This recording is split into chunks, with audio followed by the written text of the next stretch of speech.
Hello guys! Ayan, samahan niyo po kaming mag-road trip. Since bakasyon po kasi, ayan, so mamasyal po muna tayo. So ito guys, papunta kami ng Dagupan. Ayan.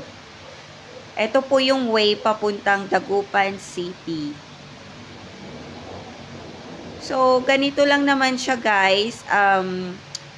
Since hindi naman ako nagdra-drive, since yung asawa ko naman ang nagdra-drive, ayan, ano muna ako, nag-video muna ako. Ayan. So, 'di ba, yung mga nadaanan namin, vinidyo ko muna.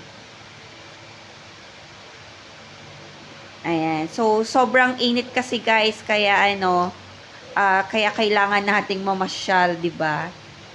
Thanks for watching, guys. Hope you like it and have a good day. Bye guys. Thank you for watching.